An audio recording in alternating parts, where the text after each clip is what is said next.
Hi, I'm Father James, and this is Off the Collar, and we are answering questions about our faith from our parish family. We have another question here about prayer. What is the most effective way to pray?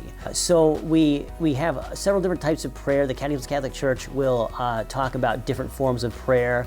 There's the vocal prayer, of course, and usually we are beginners. We're beginner prayers, and so we're taught about our vocal prayers. And then we move on to this meditative prayer. The meditative prayer, we actually meditate, and then we will use meditation. That's like a reflecting or a self-reflection upon thoughts, putting things together intellectually, and then we'll apply meditation to various contexts like Lectio Divina, or this reading of the scriptures and meditating on the scriptures.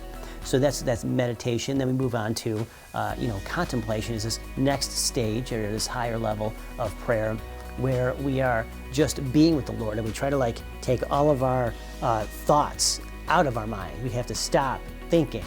Okay, and contemplation is literally just thinking, sometimes like a prayer centering, they might call it, and sometimes it's like one word, Jesus, and you just kind of focus on Jesus and try to clear your mind of all this other stuff, but it might take you 30 to 45 minutes to get all that thinking to stop. And it takes us that long to kind of stop and just be with the Lord, just to be in His presence, especially His Eucharistic presence. If we can go to a church or go to Eucharistic adoration and benediction, then we would have this presence of the Lord, and He's just there. And really, this is what God wants. He wants us to be with Him, take time to be with Him. That's contemplation. So then you get your vocal prayers, then you get meditation, and then you get contemplation. And then there's something that I like to call relational prayer, which is really a sharing. It's a dialogue with God of your thoughts, your feelings, and your desires. And the sharing of your thoughts and your feelings and your desires are what we refer to as intimacy. That is the substance of any relationship. And so then it's that sharing of back and forth with God that's going to help us really enter into the relationship with Him. And then this other way of praying that kind of augments the thoughts, feelings, and desires, or this relational prayer, is to pray like a pirate.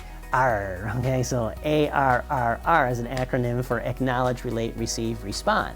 So we want to acknowledge, all right, what is going on in ourselves. All right, what am I feeling? What am I thinking? What am I desiring? What do I have an aversion for or away from?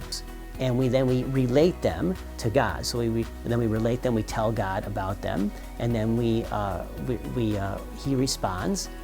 We receive rather, and then we respond. So He will receive, God will talk back to us, He will move things within us, He'll move ideas around in us, He'll recall memories, He'll speak to us in movie lines or book lines or book titles or things that are familiar to us, so that we know that it is the Lord talking. And then we want to respond in thanksgiving. So ARRR, acknowledge, relate, receive, respond. So the best way, the most effective way to pray is relationally, because we are people in which the way God has created us, we need to be in relationship with our God. We need to be able to know and know whom we are serving, whom we are following, and we have to be able to trust in Him.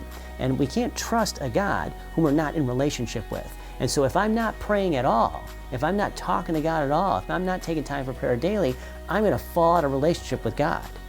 And then I'm not going to know what I'm doing or where I'm going, and my life is going to be very meaningless after a while.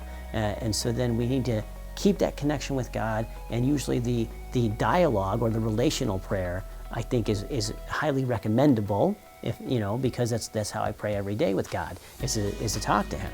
And I try to spend that time with Him every day, try to get an hour in where I'm just sitting with Him, or I'm just talking to Him, or I'm telling Him about my feelings and thoughts and my desires, and then I wait, and then eventually, in the end, I surrender to whatever the Lord wants and whatever He seems to be doing in my life.